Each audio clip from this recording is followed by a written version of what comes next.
بسم اللہ الرحمن الرحیم اللہم صلی علی سیدنا و مولانا محمد وعلی آل سیدنا و مولانا محمد وبارک وسلم صلاۃ و سلاما علیک یا سیدی یا رسول اللہ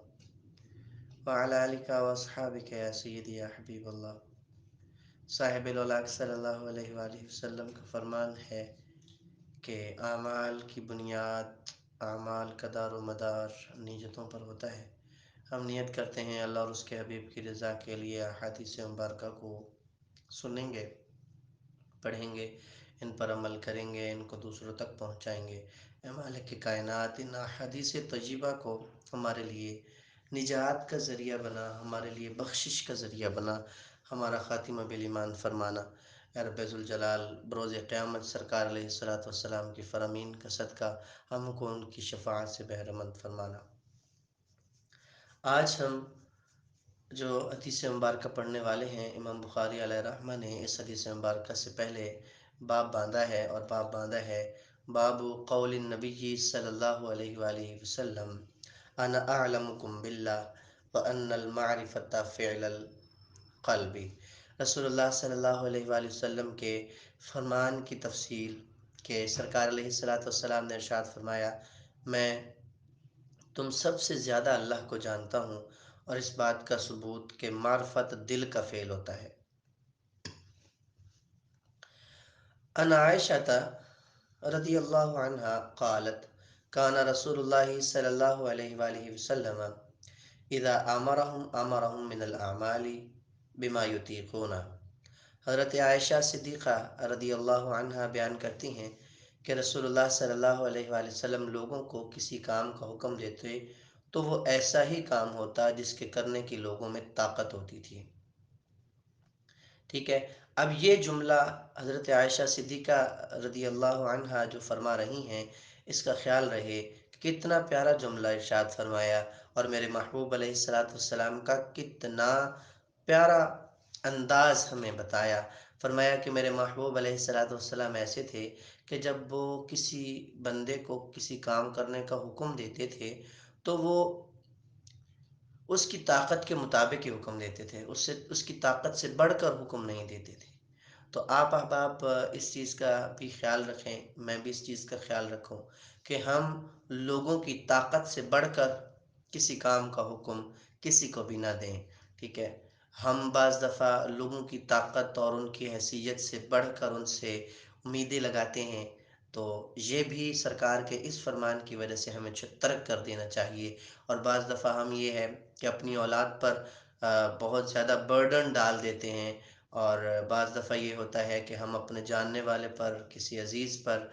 کسی چیز کا بہت زیادہ برڈن اور بوجھ ڈال دیتے ہیں جس کو اٹھانے کی طاقت وہ نہیں رکھتا۔ ٹھیک ہے، تو اللہ کے پیارے حبیب صلی اللہ علیہ وآلہ وسلم کا عمل یہی ہے کہ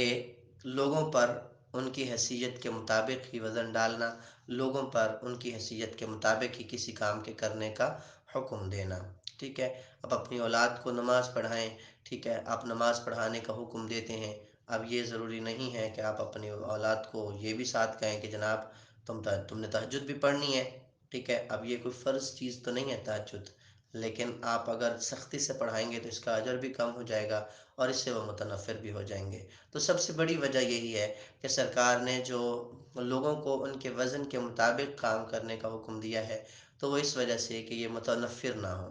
آج اگر ہم کسی کو واعظ و نصیحت کرنے کے لیے بیٹھتے ہیں، یا کسی کو کچھ سکھانے کے لیے بیٹھتے ہیں، یا اولاد کو سکھانے کے لیے بیٹھتے ہیں، تو اس میں بھی اس بات کو مد نظر رکھا جائے کہ کہیں ہماری اتنی زیادہ لمبی تقریر سے وہ متنفر تو نہیں ہو رہے۔ ٹھیک ہے، تو یہ ساری چیزیں ہمیں ذہن میں رکھنی چاہیے۔ میرے محبوب علیہ الصلوۃ والسلام کا یہ عمل ہے، اور اللہ رب العزت کا بھی یہی فرمان ہے۔ اللہ رب العزت نے قرآن مجید کے اندر ارشاد فرمایا، لا یکلف اللہ نفسا الا وسعها، کہ ہم کسی بھی جان کو اس وزن کا مکلف نہیں کرتے، کسی بھی جان کو مکلف نہیں کرتے اتنے وزن پر، مگر یہ کہ جس کو وہ اٹھانے کی طاقت رکھتا ہو۔ تو اللہ رب العزت بھی لوگوں کے مکلف ہونے کے اعتبار سے لوگوں پر وزن دیتا ہے اور لوگوں کو حکم عطا فرماتا ہے۔ تو ہم بھی اگر کسی سے کام لیں یا کوئی اس طرح سے ہماری دنیا داری کے حوالے سے کوئی کام ہو تو ہم اس چیز کا خیال رکھیں۔ اس میں آپ یہ بھی خیال رکھیں کہ اگر آپ کسی مزدور کو بلاتے ہیں، اس سے کام کروا رہے ہیں، یا آپ کے گھر میں کوئی مزدور ہے، تو آپ اس کی صحت سے بڑھ کر اور اس کی استطاعت سے بڑھ کر اس سے کام لینے کی کوشش کریں، تو یہ بھی اچھا نہیں ہے۔ اخلاقاً ہمیں یہ بھی بات مد نظر رکھنی ہوگی۔ آگے سرکار علیہ الصلوۃ والسلام نے جو فرمایا، قالوا ان لسنا کہیاتک یا رسول اللہ صلی اللہ علیہ وآلہ وسلم۔ تو صحابہ کرام رضی اللہ عنہم نے عرض کیا، یا رسول اللہ، ہم تو آپ جیسے نہیں ہیں، آپ تو معصوم ہیں، اور آپ کی اللہ پاک نے آپ کے صدقے سے آپ کے اگلے اور پچھلوں کی ساری خطائیں اللہ پاک نے معاف فرما دی ہیں۔ آپ دیکھیں، میرے محبوب علیہ الصلوۃ والسلام کہتے تھے نماز پڑھ لو، 5 نمازیں پڑھنی ہیں، تہجد پڑھنی ہے، ٹھیک ہے۔ اتنا زیادہ وزن اور بوجھ نہیں ڈالتے تھے کہ جو اگلے بندے کو متنفر کر دے۔ اب صحابہ کرام رضی اللہ عنہم اجمعین تو جو ہے وہ شوق تھا ان کو عبادت کرنے کا، اللہ کی یاد میں کھوئے رہنے کا شوق تھا۔ تو انہوں نے عرض کیا، یا رسول اللہ صلی اللہ علیہ وآلہ وسلم، ہم آپ جیسے نہیں ہو سکتے ہیں، آپ کو تو اللہ رب العزت نے معصوم پیدا کیا ہے، ہم تو گناہ گار ہیں، آپ کو تو اللہ نے معصوم پیدا کیا ہے، آپ کے صدقے سے تو اگلے پچھلوں کی گناہیں خطائیں معاف ہو گئی ہیں، اور آپ کے صدقے سے تو اللہ رب العزت نے بڑی کرم نوازی کرنی ہے، آپ کو مقام محمود عطا فرمانا ہے، اور آپ کو اللہ پاک نے وَلَسَوْفَ يُعْطِيكَ رَبُّكَ فَتَرْضَىٰ، اللہ پاک نے آپ کو اتنا دینا ہے کہ آپ راضی ہو جائیں گے۔ اور محبوب علیہ الصلوۃ والسلام کی حدیث ہے کہ سرکار نے فرمایا، میں اس وقت تک راضی نہیں ہوں گا جب تک کہ میرا آخری امتی جنت میں نہ چلا جائے۔ تو آپ کی شانیں تو یہ ہیں، آپ کی شان تو وراء الورا ہے، ہم کس رتبے میں ہیں کہ ہم جو عبادت نہ کریں؟ ہم تو عبادت اس لیے کرتے ہیں کہ ہمیں تو مغفرت کی ضرورت ہے، ہم تو اللہ رب العزت سے اپنی مغفرت کروانا چاہتے ہیں، اسی لیے ہم عبادت کرتے ہیں۔ آپ کا تو ہمارے ساتھ مقابلہ ہی نہیں ہے، آپ تو بہت اونچی ہستی ہیں، آپ کی شانیں وراء الورا ہیں، اور ہم تو صرف عبادت کرتے ہیں، عبادت میں زیادتی کرتے ہیں، صرف اس لیے زیادہ عبادت کرتے ہیں کہ ہم بخشش کروا سکیں اللہ رب العزت سے۔ تو نبی کریم صلی اللہ علیہ وآلہ وسلم نے آگے سے جو حکم فرمایا، تو آپ صلی اللہ علیہ وآلہ وسلم جو ہے وہ تھوڑے سے ناراض ہوئے، خفگی کی، تو آپ صلی اللہ علیہ وآلہ وسلم کے چہرے سے ظاہر ہونے لگی نا۔ تو ظاہر سی بات ہے کہ جب محبت کرنے والے بھی اس قدر تکلیف میں پڑ جائیں کہ وہ صوم الدہر رکھنا شروع کر دیں، کہ مسلسل روزے رکھنا شروع کر دیں، اور وہ بیمار پڑنے لگ جائیں، تو پھر محبوب کریم صلی اللہ علیہ وآلہ وسلم جو کہ رحمت للعالمین بن کر تشریف لائے، تو ان کے دل پر تو قلعہ گزرنا ہے۔ تو سرکار علیہ الصلوۃ والسلام کو جب صحابہ نے عرض کی کہ یا رسول اللہ، آپ تو معصوم ہیں، اور آپ کو تو اللہ پاک نے ایسی شانیں دی ہیں کہ ہم تو اس کے برابر نہیں ہو سکتے، تو ہم تو اپنی مغفرت کے لیے ایسا کرتے ہیں۔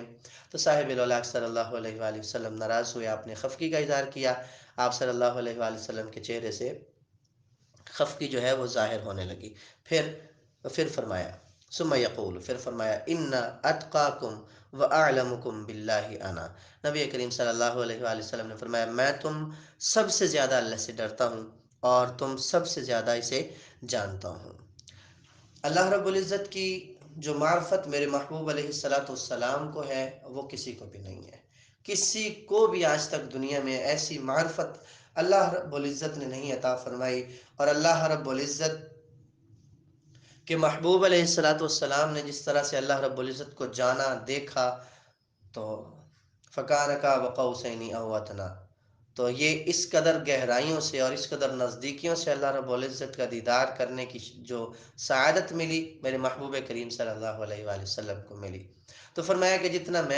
ایک تو میں تم سے سب سے زیادہ ڈرنے والا ہوں، اور دوسرا یہ ہے کہ میں تقوی والا بھی تم سے زیادہ ہوں، اور اللہ کو تم سے زیادہ جانتا ہوں۔ لہذا اللہ رب العزت یہ نہیں کہتا کہ تم اپنے جانوں پر ظلم کر بیٹھو، بلکہ اللہ رب العزت کا فیصلہ یہ ہے، لا یکلف اللہ نفسا الا وسعها، کہ ہم کسی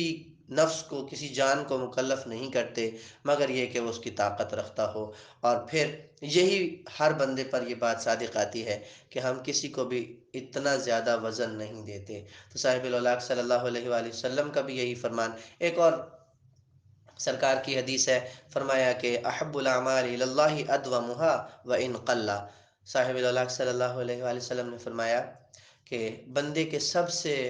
بہترین عمل جو اللہ کو پسند ہے وہ یہ ہے کہ عمل کم ہو لیکن ہمیشگی پر معمول ہو، ہمیشگی پر وہ قائم ہو۔ تو ہم ایک رات میں کھڑے ہو کے جناب ساری رات عبادت کر جاتے ہیں، اگلا دن سارا سوئے رہتے ہیں، فرض نمازیں بھی ہماری رہ جاتی ہیں، تو ایسے تقوی سے ہمیں منع فرمایا گیا ہے۔ آپ اٹھیں جب آپ کے لیے آسانی ہو۔ حضرت عائشہ